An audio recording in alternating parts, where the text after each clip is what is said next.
오늘의 헤드라인 뉴스입니다. 트럼프 대통령이 협상 시한을 7일로 연장하며 호르무즈 해협 개방을 압박했습니다. 협상 결렬 시 이란 내 모든 발전소와 기반 시설을 타격하겠다고 경고해 중동 정세는 다시 한번 확전의 기로에 섰습니다. 사우디와 러시아 등 오펙 플러스 8개국이 내달부터 원유 생산량을 하루 20만 6천 배럴 늘리기로 합의했습니다. 다만 중동 전쟁으로 인한 유류시설 폭격과 호르무즈 해협 봉쇄 위기가 여전해 이번 증산이 실제 공급 차질을 해소하기엔 상징적 조치에 그칠 것이란 분석입니다. 트럼프 대통령의 이란 발전소 폭격 예고에도 비트코인은 6만 7천 달러 선을 지켜냈습니다. 이더리움과 리플 등 주요 알트코인은 일제히 하락세를 보였으나 낙폭은 크지 않아 시장은 비교적 차분한 흐름을 유지하고 있습니다. 미 이란 전쟁 여파로 원달러 환율이 하루 20원에서 30원씩 변동하며 1,500원 선을 돌파했습니다. 트럼프 대통령의 발언에 따라 외환시장 거래량이 역대 최대를 기록한 가운데 당분간 중동 정세에 따른 극심한 혼조세가 이어질 전망입니다.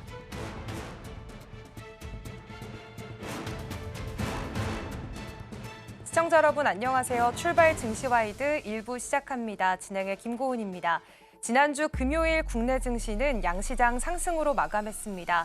주말 사이 리스크를 회피하려는 개인들의 매도세에도 불구하고 외국인과 기관이 오랜만에 수급이 들어오면서 지수 자체는 상승으로 마감이 됐습니다.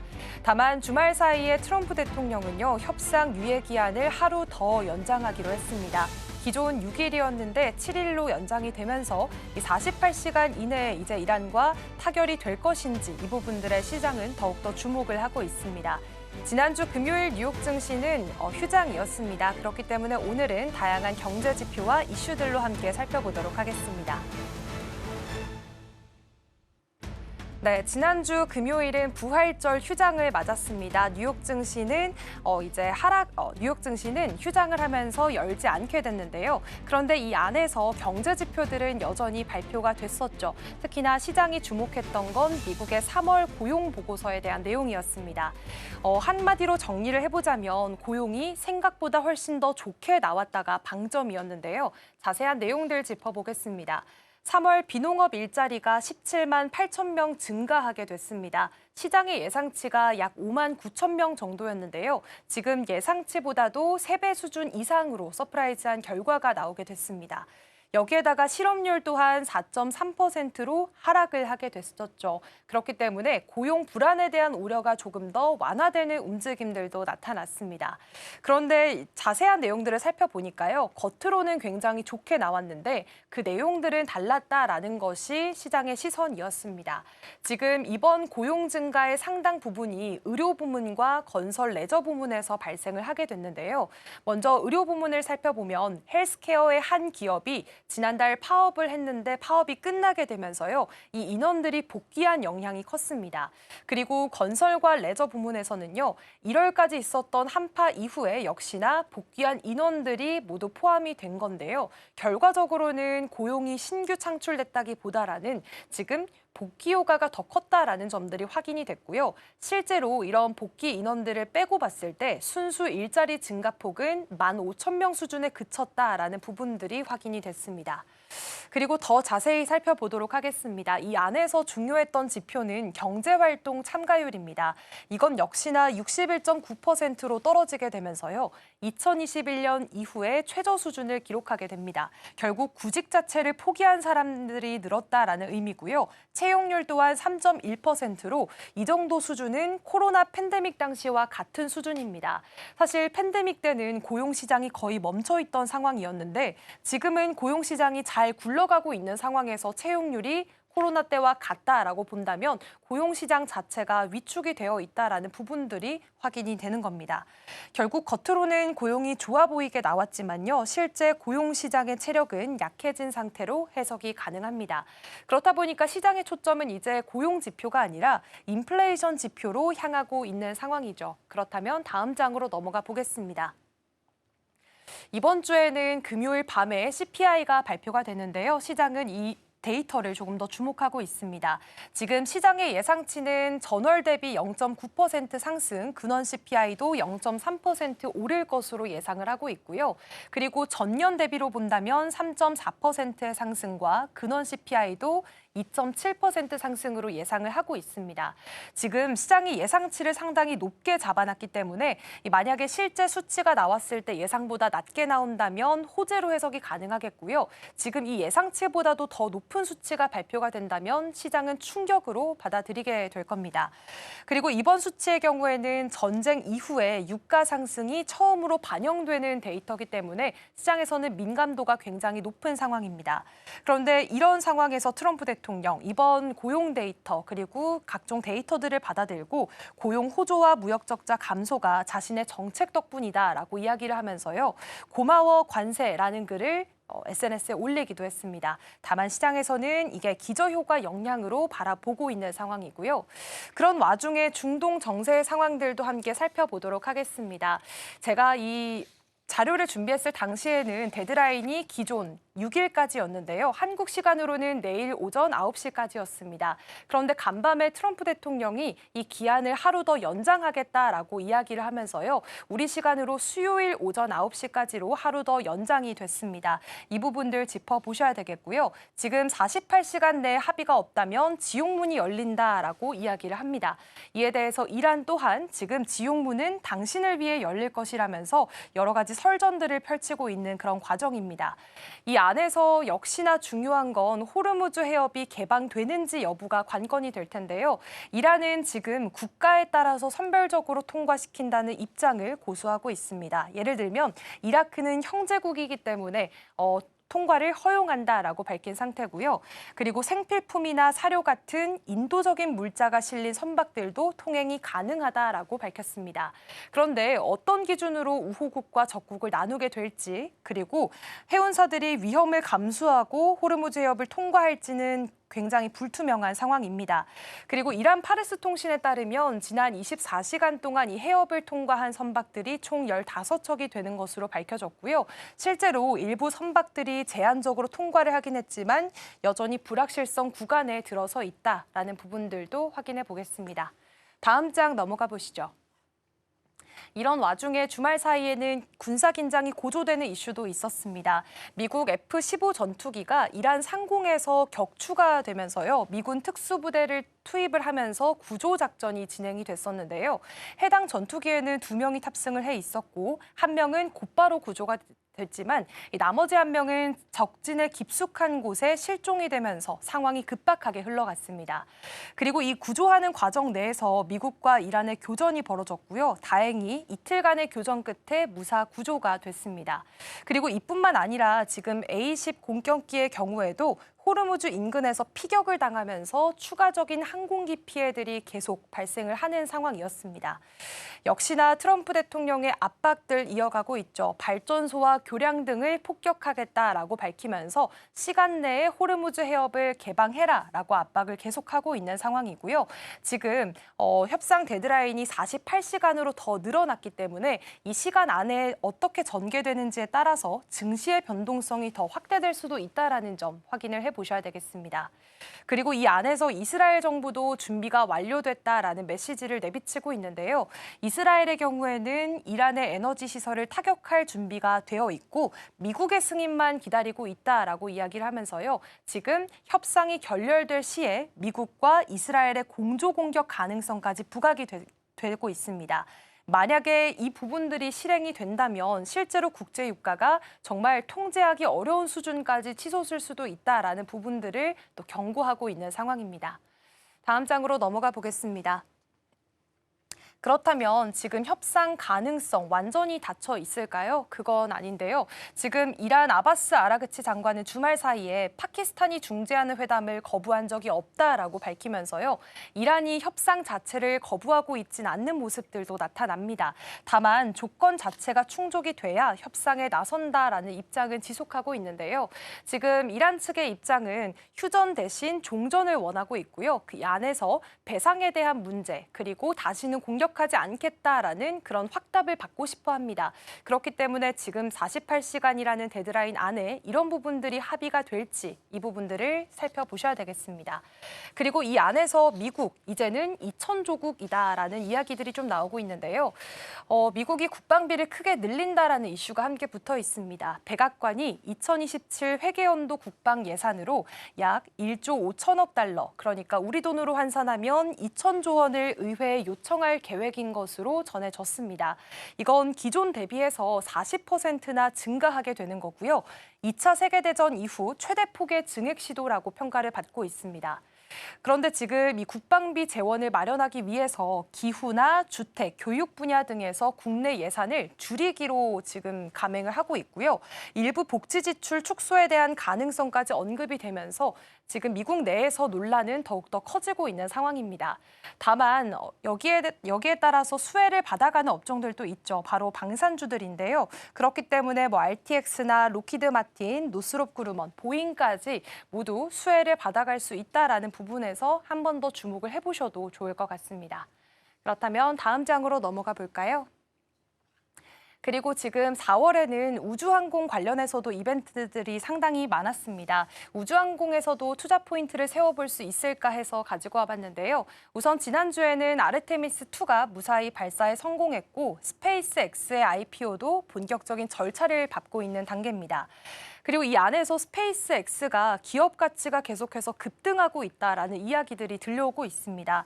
스페이스X IPO를 앞두고요. 목표 기업 가치를 2조 달러 수준으로 상향 제시하는 움직임들이 나타나고 있습니다. 불과 몇 달 전까지만 해도 이 기업 가치가 1조 달러 초반대였던 걸 감안을 해본다면 지금 벌써 60%나 급등했다라는 부분들이 확인이 되고 있고요. 이런 상장 과정 안에서 이례적인 조건을 제시하고 있는 머스크의 모습들도 확인이 되고 있죠. IPO에 참여하는 은행과 자문사들에게 AI 챗봇 그록 구독을 요구하고 있다라는 겁니다. 일부 투자은행들은 지금 수천만 달러 규모의 구독을 약속하고 있고 자사 시스템에 그록을 도입한 것으로 전해지고 있습니다. 결국 이번 IPO는 단순한 자금 조달을 넘어서서요. 지금 일론 머스크가 AI 서비스 확산까지 동시에 추진하겠다라는 그런 의지들도 내비치고 있는 상황이죠. 그렇기 때문에 스페이스X가 지금 성공적으로 IPO에 마치게 될지, 그렇다면 시장에서 예상하고 있는 6월 상장이 가능하게 될지 이 부분들도 주목을 해보시면 좋겠습니다. 우선 지난주 금요일 뉴욕 증시는 휴장을 맞았기 때문에 이 부분 오늘 관련해서 다양한 특집 이야기들 준비를 해봤습니다. 이날 발표됐던 고용 보고서 그래도 표면적으로는 좋게 나왔고요. 트럼프 대통령의 협상 데드라인도 하루 더 연장이 되면서 이제 48시간 정도 남은 시점입니다. 그렇기 때문에 오늘 국내 증시는 또 어떻게 개장을 하게 될지 승희 앵커 오늘 국내 증시에서는 어떤 포인트들 준비해 주셨죠? 네, 지난 한 달간 코스피는 무려 마이너스 20%라는 기록적인 하락을 보였습니다. 2008년 금융위기 이후 처음 보는 숫자라는 점에서 시장의 심리는 패닉을 넘어선 상태임을 증명하고 있는데요. 하지만 역설적이게도 이 코스피 성장 전망치, 실적 전망치는 하향 조정이 아직 나오지 않았습니다. 이 주가는 위기를 향해서 가고 있지만 기업의 본질은 여전히 제자리를 지키고 있는 셈이 되겠는데요. 일단은 지난주 금요일 마감 상황부터 짚어보면서 오늘의 투자 포인트도 함께 살펴보겠습니다. 자, 일단 우리 금요일 증시에서는 호르무즈 해협 긴장 완화에 대한 기대감이 감돌면서 투자 심리가 회복이 됐고요. 반등세가 이에 따라서 나와줬던 하루였습니다. 코스피는 2.74% 상승하게 되면서 5,377선에서 마치게 됐습니다. 그리고 무엇보다 고무적이었던 건 드디어 유가증권 시장에서 외국인의 유입세가 확인이 됐다라는 겁니다. 무려 12거래일 만에 순매수가 들어왔는데요. 지금 2년 6개월 만에 이어졌던 이 최장 순매도 기록을 끊으면서 다시 매수로 전환하는 모습이었습니다.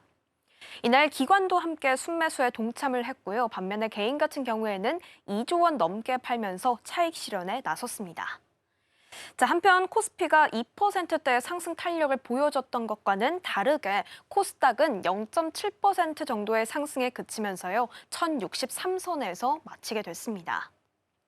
자, 이날은 왜 호르무즈 해협에 대한 긴장감이 완화가 됐을까라고 좀 살펴본다면 아무래도 이란과 오만이 이 해협 통행 프로토콜을 논의했기 때문으로 평가가 되고 있습니다.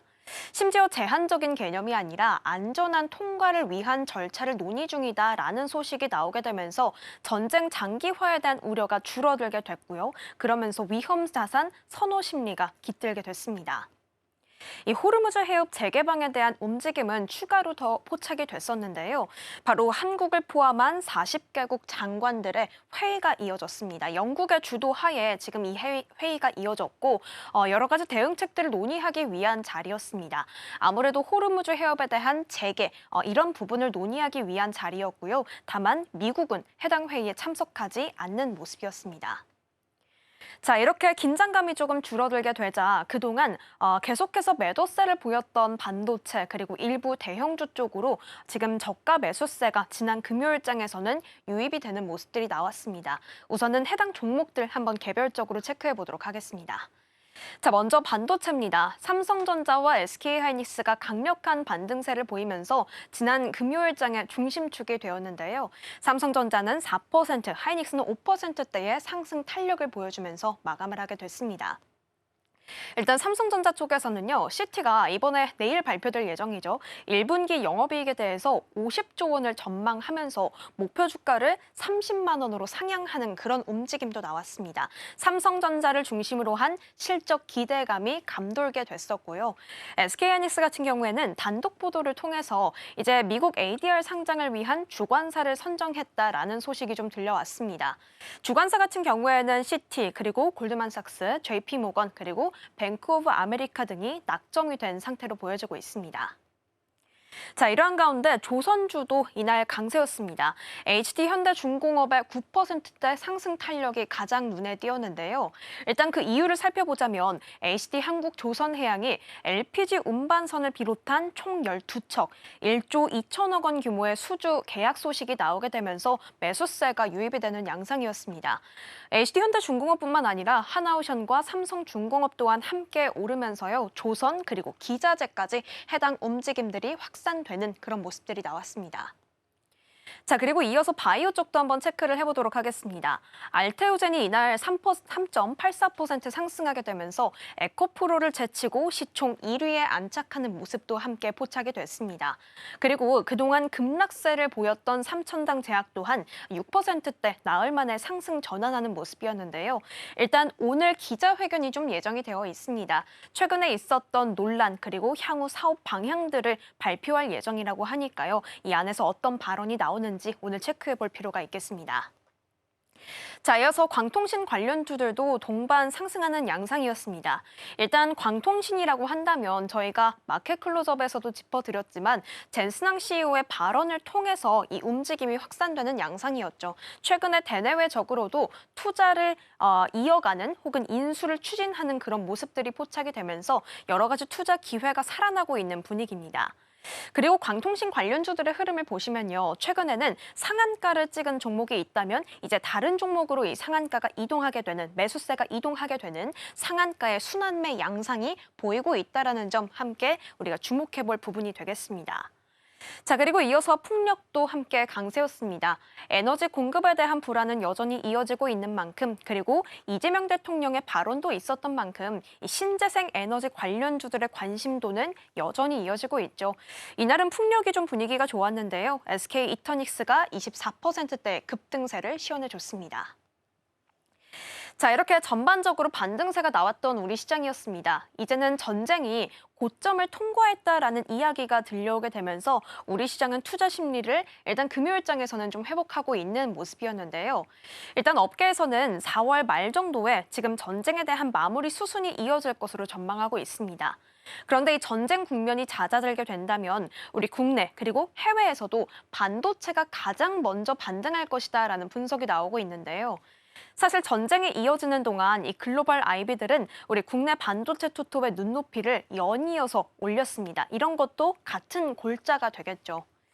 일단 JP모건 같은 경우에는 삼성전자의 목표가를 24만 원에서 30만 원으로 상향 조정했고요. SK하이닉스 같은 경우에는 125만 원에서 155만 원까지 올리게 됐습니다. 지난달 말에 노무라증권도 마찬가지로 상향 조정하는 양상이었죠. 삼성전자는 29에서 32만 원, 하이닉스 같은 경우에는 156만 원에서 193만 원까지 정말 강한 그런 전망을 하게 됐습니다. 사실 이들의 코멘트도 살펴보시면 반도체 투톱을 향한 실적 그리고 실적 전망에 대한 그리고 믿음은 아직까지 여전히 견고하구나라는 것들을 확인해 볼 수 있었습니다. 일단 JP모건에 따르면 삼성 같은 경우에는 HBM 그리고 파운드리 쪽에서 오픈 AI 관련 수주가 나왔기 때문에 기술 리더십 회복 단계에 진입했다라고 좀 평가를 했고요. SK하이닉스 같은 경우에는 D램 그리고 낸드 시장 쪽에서 강한 수혜를 받고 있기 때문에 2028년까지는 해당 업사이클이 지속될 것이다라고 전망하기도 했습니다. 모건 스탠리 쪽에서 나온 코멘트도 함께 살펴보시죠. 최근에 한국 시장은 사실은 실적이 훼손됐다라고 하기보다는 이 중동 리스크라는 큰 폭풍 때문에 눌려 있었던 구간이다. 그런데 지금은 이 중동 전쟁이 고점을 지나고 있는 상황들로 보여지고 있기 때문에 반등 구간에 진입했다. 그리고 이 안에서는 D램 그리고 낸드의 업황은 여전히 견고하게 유지가 되고 있다라고 설명을 했습니다. 이런 전망들 때문에 만약에 이런 전쟁 불확실성이 좀 이제 거의 거치게 된다면 반도체가 가장 먼저 반등할 것이다라고 보는 이유들이겠죠. 자, 이렇게 전반적으로 금요일장에서는 분위기가 그래도 우호적으로 깃들었던 하루였습니다. 물론 지금 트럼프 대통령이 설정을 했던 유예 시한이 연장되기는 했지만요. 그래도 점차 다가오고 있는 만큼 양측의 압박 수위는 계속해서 높아지고 있는 상황이죠. 여전히 긴장감을 가지고 시장을 바라봐야 될 영역이지만 일단은 금요일장에서의 분위기는 많이 회복이 나왔습니다. 자, 그렇다면 다음 페이지에서는 투자 포인트들 함께 짚어보도록 하겠습니다. 방산 가지고 왔는데요. 일단은 요즘 방산을 바라보는 시각은 매우 고차원적으로 바뀌고 있는 듯합니다.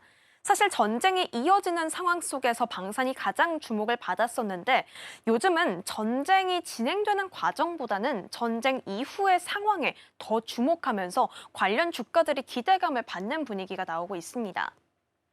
일단은 현재 시간 2일에요. 뉴욕타임스에서는 K방산을 집중 조명하는 그런 기사를 냈습니다. 특히나 이번 중동 전쟁에서 활약을 했었던 천궁2를 가장 주목을 하기도 했었는데요. 그러면서 이렇게 말했습니다. K방산은 세계 무기 시장의 핵심 플레이어로 부상하고 있다라고 평가를 했습니다. 자, 그러면서 과거의 역사를 한 가지 들고 오면서 같은 비유를 하나 하게 됐는데요. 1970년대에는 이 미국 기업들이 일본 제품에 대해서 값싼 모조품이다라고 평가를 했던 적이 있습니다. 하지만 결국에는 일본 제품에 역전당했던 때가 있었다고 하는데요. 그때를 거론하게 되면서 한국 방위 사업도 이와 비슷한 변곡점에 서 있다라는 그런 비유를 하게 됐습니다. 사실 지금 분위기를 좀 보시면 일단 천궁2를 가장 이 기사에서 주목했다라고 말씀을 드렸는데 이번 전쟁이 나오기 전까지는 천궁2가 사실상 실전 기록은 전무했습니다. 그런데 이번에 실종 기록을 보신다면 이란이 아랍에미리트를 향해 쏜 미사일과 드론 30대 중에서 무려 29대를 격추하는 등 엄청난 요격률을 증명하게 됐었죠. 그런데 지금 최근의 움직임을 보시면 사실 록히드 마틴이나 레이시온 같은 미국 대형 방산 업체들도 지금 생산 능력을 풀 가동 중인 상황입니다. 그런데 천궁2 같은 경우에는요, 이 패트리엇 미사일의 4분의 1 수준 정도의 가격을 형성하고 있기 때문에 이렇게 요격률이 높은 성능을 입증한 것뿐만 아니라 가성비까지 함께 갖추고 있는 엄청난 메리트를 지금 우리 K방산이 확보하고 있는 셈이 되겠습니다. 사실 미국 방산 업체들은 무기 공급 지연까지 심지어 겹쳐지고 있는 상황이라고 하는데요. 이러한 상황들도 우리 K방산에게는 우호적인 환경으로 다소 흘러가고 있습니다. 일단은 최근에 스위스가 패트리엇을 주문한 바가 있었는데 지금 미국 정부가 우크라이나에 대한 지원이 우선이기 때문에 스위스에게는 공급이 지연될 수 있다라고 통보를 했다고 합니다. 여러 가지 구조적인 환경들이 참 K방산을 찾게 될 수밖에 없는 상황이다라고 보여지는 듯합니다. 자, 이런 상황 속에서 사실 중동 국가들이 가장 우리 K방산을 주목하고 있다고 하죠. 시장 규모를 한번 좀 살펴보시면 중동 방산 시장 규모는 연간 약 40조 원으로 추산이 되고 있습니다. 이번 전쟁을 계기로 그리고 여기에 더해서 중동 국가들은 노후화된 무기를 교체하고 있는 상황 그리고 방공 시스템의 현대화까지 찾고 있는 계기가 맞물리다 보니까 우리 K방산 안에서는 수십조 원 규모의 수주 사이클이 예상되고 있는 상황이라고 합니다. 심지어 중동 국가들은요, 고정밀, 고가용성, 그리고 저비용에 대한 방산 체계에 대한 요구가 좀 커지고 있는 상황이라서 우리 K방산은 이 안에서 적임자다라는 평가를 받고 있기도 하죠. 이 DB증권에 따르면 이번에 기업별로 기대되는 수주 규모는 이렇게 나와 있습니다. 하나에어로스페이스는 약 23조 3천억 원, 현대로템 23조 2천억 원, 한국항공우주는 6조 원대, 그리고 마지막으로 LIG 넥스원은 3조 6천억 원대의 기대 수주가 지금 나오고 있는 상황입니다. 자, 여기서 한 가지 이슈를 더 곁들여서 보도록 하겠습니다. 지난 3일에요. 하나그룹은 우리 국내 유일 탄약 생산업체인 풍산에 대해서 방산 부문 쪽에서 인수를 좀 추진한 바가 있습니다. 지금 거론되는 몸값은 약 1조 5천억 원 정도로 나오고 있는 상황인데요. 풍산 같은 경우에는 이 풍산의 탄약은 한화의 주력인 K9 자주포와 천무 다연장 로켓에 필수적으로 들어가게 됩니다. 그렇기 때문에 만약에 이번 인수가 성사가 된다면 무기 체계와 탄약 이렇게 하나로 묶어서 파는 패키지 수출이 가능해지는 상황들이 펼쳐지게 됩니다. 자, 여기에 대해서 하나는 이미 미국 아칸소에는 13억 달러 규모의 탄약 공장 건설을 검토하고 있는 상황이고요. 에스토니아에는 탄약 생산 공장을 추진하고 있습니다. 이러한 상황에서 풍산까지 들이게 된다면 육해공을 아우르는 종합 방산 라인업이 하나그룹 내에서 가능해지는 구조가 펼쳐지게 됩니다. 자, 물론 정부 승인 그리고 주주 3분의 2 이상의 동의는 절차적인 변수로 남아 있는 상황이고요. 여기에 더해서 풍산홀딩스가 지난달에 매각은 사실 무근이다라고 좀 공시를 하기도 한 만큼 이런 것들은 우리가 아직 변수로서 체크해봐야 될 부분들이 되겠습니다. 자, 그렇다면 방산에서 골자를 조금 더 넓혀보도록 하겠습니다. 다음 페이지로 이동해 보시죠. 방산 내에서 다음 수출 품목은 위성이다라는 이야기가 나오고 있습니다. 하나투자증권에 따르면 방산은 이제 우주로 눈을 돌리고 있고 이 안에서 우주 패권 전쟁의 무기는 위성이다라는 평가를 받고 있습니다. 근거는 이렇게 크게 세 가지로 잡고 있습니다. 지금 중동 국가 같은 경우에는 킬체인의 핵심인 정찰 감시 위성으로의 관심을 확대하고 있고 우리 국내 같은 경우에는 이렇게 2028년부터는 초소형과 소형 위성 발사 수요가 본격화될 것으로 전망되고 있습니다. 이렇게 초소형 위성을 많이 그리고 자주 발사해야 되는 상황 속에서라면 위성 산업은 양산 기반의 고정비 레버리지 산업으로 전환 중이다라고 분석을 하고 있었던 상황입니다. 자, 그러면서 이 안에서 최선우주로는 세트레가이를 꼽았는데요. 아무래도 국내뿐만 아니라 해외 수출까지 가능한 기업이 수익성 개선에 도움이 될 것으로 보이는데 세트레가이 같은 경우에는 지난 2월에 해외 기관을 대상으로 한 수주 소식이 있었기 때문에 이를 최선우주로 꼽게 됐습니다. 그리고 이어서 차선우주로는 하나시스템과 인텔리안테크를 꼽았는데요. 하나시스템 같은 경우에도 지난해 12월에 국내 최대 민간 위성 생산 기지인 한화 제주우주센터를 준공했고 이제 초기는 아직까지는 월 2기 수준의 생산 능력을 가지고 있지만 이제 수주 성과에 따라서는 확대될 것으로 전망이 되고 있는 상황입니다. 여러 가지 투자 포인트들 함께 체크해 보시면 좋겠습니다. 자, 일단은 앞서 말씀드렸던 것처럼 전쟁은 고점을 지나고 있다라는 평가는 나오고 있지만 우리는 긴장감을 늦출 수는 없습니다. 결국에는 내일 발표가 될 삼성전자의 잠정 실적이 과연 3월에 상흔을 딛고 우리가 다시 일어서게 될 강력한 촉매제가 될 수 있을지는 저희와 함께 체크해 보시면 좋겠습니다. 지금까지 마켓 클로즈업이었습니다.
시장의 트렌드가 어디로 향하고 있는지 맥을 짚어보겠습니다. 머니 트렌드 시간입니다. 서수진 앵커와 함께합니다. 어서 오세요. 안녕하세요. 네, 먼저 첫 번째 키워드부터 살펴보겠습니다. 유럽에서 오픈 AI다라고 불려지고 있는 프랑스 기업이죠. 미스트랄 AI 경영진이 삼성전자 화성 캠퍼스를 찾았다는 소식입니다. 이번 방문이 실질적인 파트너십을 구축하려는 움직임으로도 보이고 있는데요. 이번 만남의 목적부터 살펴볼까요? 네, 미스트랄 AI의 이번 방문은 유럽발 AI 인프라 구축을 위한 핵심 부품인 이 고성능 메모리 물량을 선점하기 위한 전략적 행보로 보여집니다. 아르투이르 맨슈 CEO를 포함한 경영진은 전영현 삼성전자 부회장과 만나서 AI 반도체 공급망 협력을 논의했습니다. 미스트랄 AI는 현재 프랑스 파리 인근에 자체 데이터 센터를 건설하고 있는데요. 2026년 2분기 가동을 앞두고 있습니다. 이 시설에는 엔비디아의 최신 GPU인 블랙웰이 약 14,000개 탑재될 예정인데 여기에 들어갈 고대역폭 메모리와 차세대 디램의 안정적인 수급이 필수적입니다. 이들은 미국과 중국의 기술 의존도를 낮추는 소버린 AI, 즉 기술 주권 확보를 목표로 하고 있습니다. 자국 기술로 AI 생태계를 만들려는 유럽 입장에서 메모리와 파운드리, 설계를 한 번에 해결할 수 있는 이 삼성전자의 원스톱 솔루션은 가장 매력적인 선택지로 보여집니다. 이재용 회장이 직접 맨슈 CEO를 만나서 협력을 공고히 한 만큼 이번 협력은 부품 공급의 차원을 넘어서 향후 이 미스트랄 AI의 챗봇 르샤를 갤럭시 기기에 탑재하는 소프트웨어 협력으로까지 확장될 전망입니다. 네, 지금 미스트랄 AI와 삼성전자의 협력에 대한 이야기가 솔솔 들려오고 있는데요. 삼성전자에게는 유럽 시장이 또 새로운 돌파구가 될 수 있을지 지켜보셔야겠습니다. 그런데 또 다른 호재도 있습니다. 지금 중국의 메모리 업체인 CXMT의 상장 일정이 지연이 되면서요. 공급 과잉에 대한 우려가 씻겨나가는 분위기가 형성되고 있는데요. 지금 이 부분들이 삼성전자 1분기 실적 그리고 향후 가격 협상력에 있어서는 어떤 변수가 될까요? 네, 중국 최대 디램 업체죠. 이 CXMT의 상장 연기가 국내 메모리 업계의 공급 부담을 좀 덜어주는 직접적인 호재로 작용을 하고 있습니다. 당초 CXMT는 2026년 상반기 상장을 통해서 자금을 확보하고 연간 6만 장 규모의 증설을 계획했는데 이 일정이 미뤄지게 되면서 공격적인 물량 공세에 제동이 걸렸습니다. 이러한 공급 제약 상황은 삼성전자의 실적 지표에서 수치로 증명되고 있습니다. 4월 7일에 발표될 예정인 1분기 잠정 실적 가이던스를 보면요. 삼성전자의 영업이익 전망치가 36조 8,902억 원에서 최대 53조 9천억 원까지 치솟고 있습니다. 2025년에 연간 영업이익인 43조 6천억 원을 단 한 분기 만에 넘어설 수도 있는 기록적인 수치인데요. 특히 수익성 지표가 압도적입니다. 2026년 1분기 디램과 낸드의 평균 판매 가격은 전분기 대비해서 각각 64%, 63%가량 급등했습니다. 샤오미 등 주요 스마트폰 제조사들이 메모리 가격이 1년 사이 4배 올랐다라고 토로할 만큼 완벽한 공급자 우위 시장이 형성이 됐습니다. 결과적으로 삼성전자는 2026년 1분기 영업이익 면에서 대만 TSMC를 사상 처음으로 추월하면서 업계 1위의 위용을 되찾을 것으로 전망이 나오고 있습니다. 네, 삼성전자 잠정 실적 발표가 내일로 예정되어 있고요. 만약 이 안에서 1분기 영업이익이 TSMC를 앞서게 된다면 삼성의 위상이 더 높아질 것으로 보여지고 있습니다. 그렇기 때문에 지금 시장의 시선은 삼성전자 어디까지 올라가나일 텐데요. 증권가에서는 목표 주가를 일제히 상향하고 있는 움직임입니다. 그렇다면 장기적인 성장 전망 어떻게 봐야 될까요? 네, 지금 삼성전자의 목표 주가가 32만 원까지 나온 상황인데요. 확고한 수주 데이터와 또 이익 구조의 근본적인 체질 개선을 바탕으로 산출된 결과라고 보여집니다. 현재 삼성전자는 메모리 반도체가 업황에 따라서 출렁이는 경기 민감주에서 벗어나서 시스템 반도체와 같은 전략적 필수 자산으로 재평가받는 구간에 진입했습니다.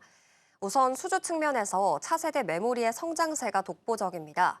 인공지능 추론 수요 폭발로 인해서 HBM3E와 HBM4 물량이 이미 2027년까지 예약이 끝난 상태고요. 특히 엔비디아에 납품하는 HBM4용 베이스 다이와 그룹 언어 처리 장치를 생산하는 4나노 공정은 거의 80% 이상의 높은 가동률을 기록 중입니다. 또 서버용 디램 가격이 2분기에만 최대 40% 후반대까지 추가 상승할 것으로 전망이 되면서 판가 인상에 따른 이익 극대화도 지속될 예정입니다. 이러한 견조한 수요를 바탕으로 산출된 2026년 연간 영업이익 전망치가 321조 7천억 원에 달하고 있는데요. 전년 대비해서 수백 %의 성장을 의미하고 있고요. 또 초장기 슈퍼사이클의 서막이라고 볼 수도 있겠습니다.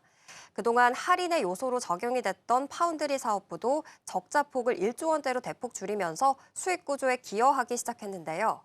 안정적인 메모리 캐시카우에 파운드리의 성장성이 더해지는 만큼 시가총액 역시 현재의 저평가 국면을 벗어날 것이다라는 분석도 나오고 있습니다. 네, 지금 시장의 시선은 내일 발표에서 과연 1분기 영업이익이 40조 원을 돌파할 수 있을지 이 부분에 좀 집중을 하고 있고요. 만약 기대치를 훨씬 뛰어넘게 된다면 다시 삼성전자의 주가가 또 날개를 달아줄 수 있을지도 살펴보면 되겠습니다. 그렇다면 다음 소식으로 넘어가 보도록 하겠습니다. 지금 미국과 이란 간의 전쟁이 한 달을 훌쩍 넘어서고 있는 가운데 트럼프 대통령은 연일 강경한 발언을 쏟아내고 있죠. 그리고 이 안에서 지금 백악관이 2차 세계대전 이후 최대 규모라는 국방비 증액안도 발표를 하고 있는 상황입니다. 지금 미국의 움직임부터 살펴보시죠. 네, 미국이 사실상 전시 경제 체제에 준하는 대규모 국방 예산 편성을 했습니다. 이것을 통해서 글로벌 안보 질서의 판도를 바꾸려고 하는 모습인데요. 백악관이 2026년 4월 초에 의회에 제출할 예정인 2027 회계연도 국방 예산이 약 1조 5천억 달러입니다. 현재보다 40% 늘어난 유례없는 규모인데요. 구체적인 발언을 보면 트럼프 대통령은 소셜미디어를 통해서 호르무즈 해협의 강제 개방과 석유 확보를 직접 언급했습니다. 전 세계 원유 물동량의 20%가 지나는 이 해협을 군사력으로 통제해서 경제적 이득까지 취하겠다라는 계산입니다. 이번 예산안의 핵심은 골든돔이라고 불리는 미사일 방어 체계 구축과 또 트럼프급 전함 도입에 집중이 되어 있는데요. 이란과의 충돌을 단기전이 아니라 장기적인 군사작전으로 보고 미국의 전투 준비 태세를 근본적으로 개편하겠다라는 의지로 해석이 되고 있습니다. 현재 미국 내부의 정치적 갈등이 변수로 남아있지만 국방비 증액이라는 거대한 흐름 자체는 이미 시장에 강력한 시그널을 주고 있는 모습입니다. 네, 미국에서는 대규모로 군비를 증강하려 하고 있고요. 그리고 미국과 이란 간의 전쟁이 장기화됨에 따라서 무기가 빠르게 소진되고 있습니다. 이런 상황 안에서 K 방산에 대한 평가도 완전히 달라지고 있는데요. 이번 전쟁에서 특히나 우리 방산이 보여준 성과가 인정을 받고 있는 상황이죠. 그렇다면 국내 방산의 위상 어느 정도일까요? 네, 특히 한국의 방공체계인 천궁2가 실전에서 독보적인 요격 성능을 입증하고 있습니다. 그러면서 이제 전 세계 방산 시장의 표준으로 자리 잡고 있는 모습인데요. 실제로 이번 이란 전쟁 과정에서 아랍에미리트에 배치된 천궁2는 적의 미사일과 드론 30기 중에 29기를 요격하는 97%에 육박하는 성공률을 기록했습니다. 뉴욕타임스는 보도를 통해서 한국 방산업계가 세계 무기 시장의 주역으로 부상했다라고 평가하면서 이 천궁2의 성공적인 실전의 대비를 비중 있게 다뤘습니다. 과거 한국 방산이 가성비와 빠른 납기로 승부했다면 이제는 복합적인 표적을 동시에 무력화하는 탐지 그리고 교전 통합 능력을 통해서 세계 최정상급 성능을 인정받은 모습입니다. 이에 따라서 캐나다는 530조 원 규모의 국방 투자 계획을 발표하면서 한국의 잠수함 사업에 주목하고 있고요. 호주 또한 K9 자주포와 레드백 장갑차를 중심으로 현지 생산 기반을 강화하고 있습니다. 기존 미국 업체들이 생산 능력 한계로 신규 수요를 감당하지 못하고 있는 상황에서 한국은 민수 산업 기반의 대량 생산 능력까지 갖추면서 시스템 수출의 독점적인 지위까지 확보해 나가고 있는 모습입니다. 네, 지금 뉴욕타임스 보도에서도 한국 방산업계가 세계 무기 시장의 주역으로 자리를 잡았다라는 이야기까지 나오고 있기 때문에 이제는 성능까지도 입증이 된 상황이죠. 그렇다 보니까 이제는 현지 공급망을 얼마나 장악하는지가 더 관건이 된 것 같습니다. 그리고 이 안에서 하나에어로스페이스가 최근 이런 소식이 들려왔는데요. 미국에서 탄약 생산에 직접 뛰어들었다라는 이야기 함께 들려옵니다. 이건 어떤 의미로 해석을 해봐야 될까요? 네, 하나에어로스페이스는 전쟁의 필수 소모품이죠. 이 탄약 공급망까지 장악하려고 하고 있습니다. 토털 솔루션 전략을 미국 현지에서 가동하고 있는 모습인데요. 미국에 설립한 탄약 전담법인 HD USA 올드넌스 솔루션스는 단순히 공장을 짓는 수준을 넘어서 미국 내 방산 밸류체인의 심장부에 진입했다라는 상징성을 갖고 있습니다. 현재 한화는 아칸 소주에 약 13억 달러를 투입해서 대규모 탄약 공장을 세우는 방안을 검토 중이고요. 이 K9 자주포에 들어가는 핵심 부품인 모듈형 추진 장약도 현지 생산할 계획입니다. 방산에서 탄약 생산 능력이 중요한 이유는 두 가지 정도인데요. 먼저 첫 번째는 미국 정부의 수주를 따내기 위해서는 바이 아메리칸 정책에 따라서 현지 생산 조건이 필수적이기 때문입니다. 두 번째로는 탄약은 한번 납품하면 전쟁이나 훈련 시에 지속적으로 소모되는 특성이 있어서 장기적이고 안정적인 매출원을 확보하려는 락인 효과가 매우 크겠습니다. 실제로 한화 디펜스 USA는 미 육군의 10조 원 규모의 자주포 현대화 사업을 K9 MH 시제품 제안서를 제출을 했는데요. 미국 현지에서 탄약을 직접 생산할 수 있는 능력을 갖췄다라는 점은 이 거대한 프로젝트의 수주 경쟁에서 결정적인 가산점이 될 것으로 보여집니다. 또 최근에 폴란드와 체결했던 5조 6천억 원 규모의 천무 유도미사일 3차 계약 역시 현지 합작 법인을 통해서 본격화되면서 한화는 현재 북미와 유럽이라는 양대 핵심 시장에서 현지 생산 기반의 글로벌 방산 기업으로 완전히 체급을 올렸다고 볼 수 있겠습니다. 네, 우선 한화에어로스페이스가 미국에서 탄약 생산에 직접 뛰어들고 있는 상황이고요. 전체적인 한국 방산 기업들의 수주 잔고가 110조 원을 돌파하게 되면서 앞으로 실적 전망도 더욱더 밝을 것으로 보입니다. 그렇기 때문에 지금 전쟁 상황이 장기화되고 있는 상황 속에서 K방산에 대한 주목도도 높여가 보시면 좋겠습니다. 마지막 주제로 넘어가 보겠습니다. 리플 소식인데요. 최근 리플이 글로벌 신용평가사로부터 투자 등급을 획득했다라는 소식이 들어와 있습니다. 가상자산 기업이 이렇게 받게 된 건 매우 이례적인 사례로 꼽히는데요. 이 등급의 의미부터 평가를 해볼까요? 네, 리플 프라임이 글로벌 신용평가사로부터 BBB 투자 등급을 획득하면서 재무 건전성을 공식적으로 인정을 받았습니다. 이제는 월가가 리플을 단순한 스타트업이 아니라 신뢰할 수 있는 금융기관 수준으로 바라보기 시작했다라고 보여지는데요. 실제로 KBRA는 리플이 보유하고 있는 50억 달러 규모의 현금과 또 400억 XRP에 달하는 자본력이 이 시장의 변동성을 충분히 방어할 수 있다고 분석했습니다. 그동안 리플의 기술력은 인정받아 왔지만 이 기업 자체의 돈 갚을 능력을 공식력 있는 기관이 보증한 것은 이번이 처음인데요. 이러한 신용등급 상승은 보수적인 전통 금융권 자금이 리플 생태계로 유입되는 데 있어서 아무래도 심리적이고 또 제도권적인 진입장벽을 낮추는 결정적인 모멘텀이 될 것으로 보여집니다.